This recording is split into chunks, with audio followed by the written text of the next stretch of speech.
Revealed. Sleeping on your right side will change your life and could clean your brain.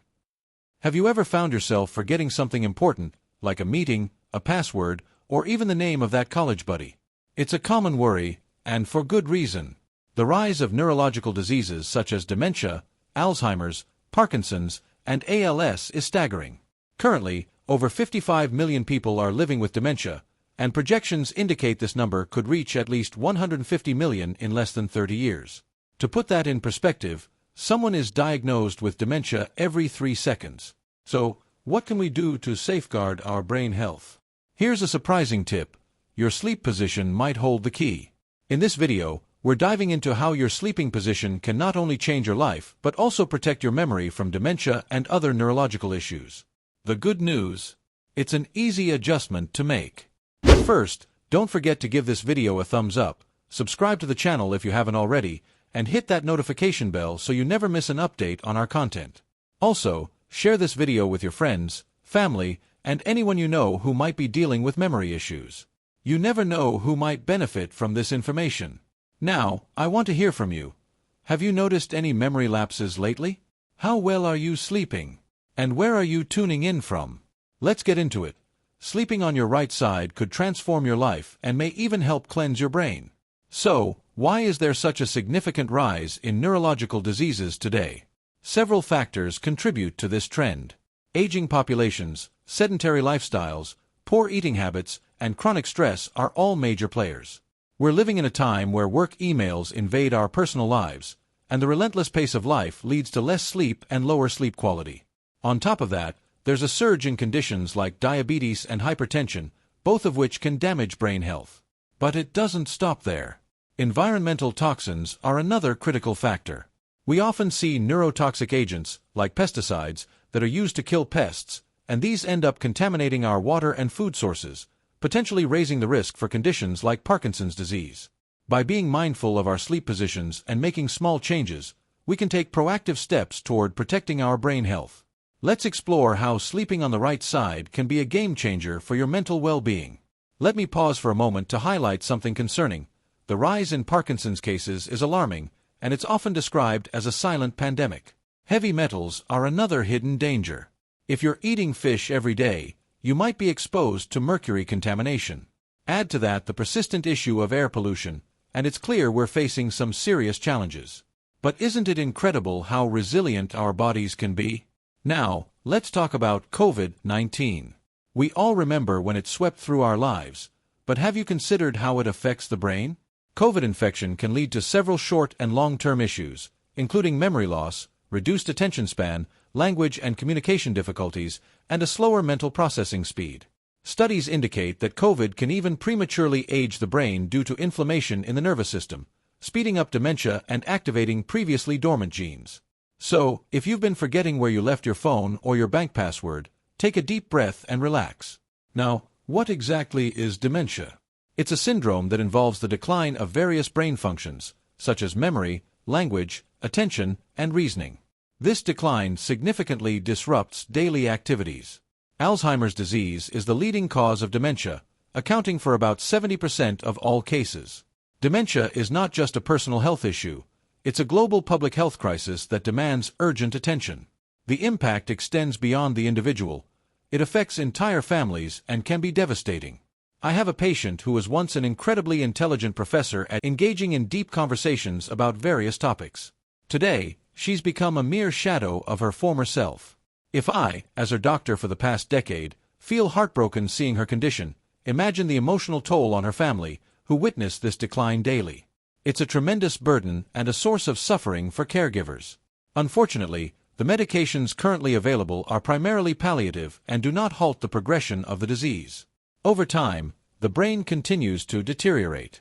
In the U.S., 2 new drugs have emerged that provide a glimmer of hope, but they come with a hefty price tag, like buying a house every year, and there's a risk of brain edema. We can only hope that these medications will become more affordable in the future, as they are currently out of reach for many. Now, you might be thinking, yes, I've been experiencing memory loss, and this discussion is making me even more anxious.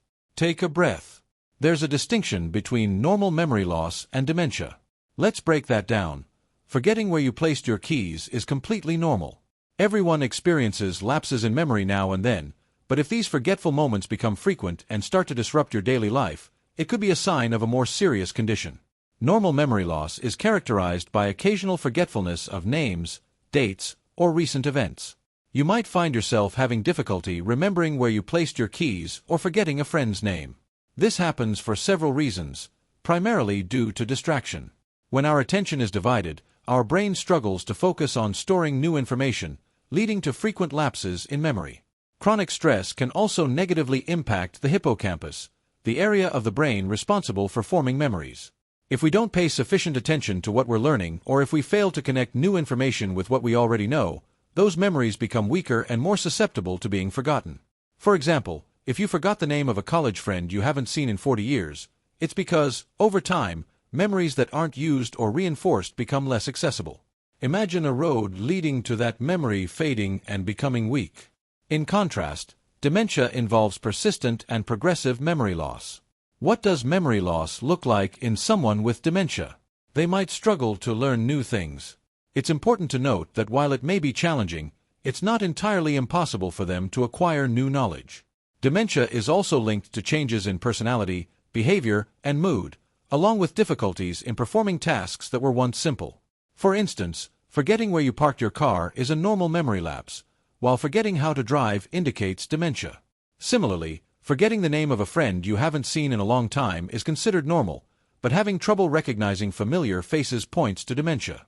It's crucial to emphasize that dementia is not a natural part of aging. If you're worried about your memory or someone else's, it's vital to consult a doctor for a comprehensive evaluation. This video is designed to help you recognize potential signs of dementia, but seeing a specialist is always a good step. Early diagnosis plays a key role in treatment and management of the disease. There are numerous types of dementia, each with distinct symptoms. Remember, most individuals with age-related memory loss do not have dementia, and there are various strategies you can adopt to maintain brain health and lower your dementia risk. So, what can you do to reduce your risk of developing dementia? I'll ask you 8 questions, and I'd like you to grab a paper and pen to jot down your answers. Yes or no will do. First question: do you eat a healthy diet rich in fruits, vegetables, and whole grains? Yes or no? If your answer is no and you're new to the channel, consider subscribing for more insights. Question 2. Do you exercise regularly, aiming for at least 30 minutes a day? Yes or no? Remember, a sedentary lifestyle increases your dementia risk. Next up, question 3. Do you enjoy quality sleep, getting at least 7 hours each night? Yes or no? Both insufficient and excessive sleep can elevate your chances of developing dementia. Moving on to question 4. Do you keep your mind active by reading, doing crossword puzzles, or learning something new, even from YouTube? Yes or no? Question 5. Do you manage stress using techniques like meditation, yoga, or journaling? Yes or no? Now for question 6. Do you maintain an active social life with friends and family? Yes or no? Social isolation can heighten your risk for heart disease, stroke, and dementia. For question 7. Do you attend regular medical checkups and manage conditions like diabetes, hypertension, arrhythmia, and high cholesterol? Yes or no? This is crucial, as these factors can adversely affect your brain. Finally, question 8. Do you avoid smoking and limit alcohol consumption? Yes or no? Now, let's talk about how to calculate your score. Count the number of yes answers you gave. The more yes answers you have, the better your lifestyle choices appear to be. The maximum score you can achieve is 8. If you scored 8, congratulations, you've hit the maximum. However, if your score is 5 or lower, it's a clear indication that you need to make some lifestyle changes, and fast. Even if you're still young, remember that planting the right seeds now will help you reap the benefits of a healthy brain in the future. Next, let's explore how your sleeping position can affect your brain health. But first, it's essential to understand the critical relationship between sleep and brain function. Why is sleep so vital for our brains? Have you ever thought about it? All animals sleep, and studies show that depriving animals of sleep can lead to fatal consequences within days to weeks. Sleep is a restorative process that the brain undertakes to benefit itself. Interestingly, until as recently as 2012, it was believed that the brain could effectively clean itself by recycling waste. In the rest of our bodies, We rely on the lymphatic system to remove excess fluid, preventing swelling, defending against infections, and filtering out impurities like dead cells, bacteria, and viruses. This system acts as our body's waste disposal service. However, for a long time, it appeared that the brain lacked such a system. This was a significant oversight. When we sleep, our body activates a unique cleaning system designed specifically for the brain. The mystery lies in the fact that this cleaning process only occurs during sleep, which is why it took so long for scientists to discover it. Researchers initially struggled to locate this system because it couldn't be observed in active brain states. The breakthrough came with advancements in brain imaging technology, specifically functional magnetic resonance imaging, fMRI.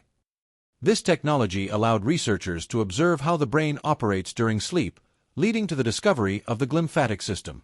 Picture this: tunnels filled with fluid surrounding the blood vessels in your brain. With each heartbeat, the increased blood pressure pushes this fluid through the tunnels, effectively flushing out waste and impurities. Therefore, sleep serves a purpose far beyond just rest. It activates the glymphatic system, which plays a crucial role in keeping our brains clean and healthy. This is why it's crucial to prioritize quality sleep. After all, you certainly don't want to risk ending up with dementia or other neurological disorders. While we are awake, those important drainage tunnels are essentially inactive. In fact, more than 95% of glymphatic flow occurs while we sleep. Without this cleaning process, communication between neurons can become disrupted, leading to the accumulation of beta-amyloid and tau proteins, which are closely associated with Alzheimer's disease. As I mentioned earlier, about 70% of dementia cases are due to Alzheimer's. Everything is interconnected here. Studies have shown that individuals who sleep less than 7 hours a night face a heightened risk of developing Alzheimer's. This may be attributed to the glymphatic system not having adequate time to eliminate brain waste, resulting in the buildup of harmful proteins. Moreover, as we age, our sleep patterns tend to decline, and our arteries may harden. This can reduce the pulsatile flow that drives the glymphatic system, potentially explaining the link between hypertension and dementia. So, how can we keep the glymphatic system functioning optimally? Here are a few key strategies. First, aim for at least 7 hours of quality sleep each night. Second, keep your blood pressure in check. Regular exercise can significantly improve blood flow and enhance the glymphatic system's function. In fact, studies conducted on mice have demonstrated that physical activity boosts glymphatic clearance, helping to reduce the accumulation of proteins that can be detrimental to neurons. Now, let's talk about the right sleeping position. What's the best way to position yourself for optimal glymphatic flow? Should you sleep face down, on your back, or on your side? The ideal position is sleeping on your side, with the right side being the most beneficial. Let me explain why this matters. Your sleeping position directly affects glymphatic flow. Research shows that when mice sleep on their sides, it promotes better drainage of blood from the brain. Human studies indicate that sleeping on the right side is particularly effective for this drainage because the right jugular vein, responsible for draining blood from the head, is more open in this position. Interestingly, people with neurodegenerative diseases like Alzheimer's tend to sleep more on their backs, which may inhibit effective glymphatic drainage. In contrast, healthy individuals often spend a significant portion of their sleep on their sides, especially the right side, rather than on their backs or stomachs. Research has revealed that around 72% of people with dementia spend at least 2 hours each night sleeping on their backs, compared to just 37% of those with healthier brains. This raises the intriguing possibility that sleeping on your side could influence the elimination of toxic proteins that are harmful to neurons. If you typically find yourself sleeping on your stomach or back, it might be worth training yourself to adopt a side sleeping position instead. So, how can you train yourself to sleep on your side? One effective method is known as the tennis ball technique. This involves wearing a shirt with an inside-out pocket where you can place a tennis ball. The idea is that the ball will prevent you from rolling onto your back during the night. However, it's important to note that research on this topic is still in its early stages, and we have yet to establish a definitive causal relationship between sleeping positions and dementia prevention. While we cannot conclusively say that sleeping on your side can prevent dementia, there's still a significant amount of research to be conducted regarding the glymphatic system and its connection to neurodegenerative diseases. The discovery of the glymphatic system only occurred in 2012, and we are continually learning about its functions. Additionally, the glymphatic system is capable of clearing alpha-synuclein, a protein associated with Parkinson's disease. Given that we have limited options for combating dementia and neurodegenerative diseases, any harmless method you can implement, especially one that comes at no cost, is worth considering. Remember, sleep is an investment in your brain health. Prioritizing good sleep habits can help keep your brain functioning at its best. So, I want to know, do you typically sleep on your side? Did you enjoy this video? If so, please give it a like and share it so that more people can benefit from this knowledge. Don't forget to subscribe to the channel, and I'll see you in the next video. Thank you very much. Legal disclaimer. This video is for educational purposes only, aimed at instructing the public on various topics related to medicine and general health. The information provided in the videos is not intended to replace medical consultations or serve as recommendations for any treatment plans. If you have any questions, please consult your doctor. Medicine is a constantly evolving field, and the videos are based on the most recent scientific articles available at the time of production. The videos are strictly for educational purposes only and do not disclose addresses or phone numbers of any office, clinic, or service.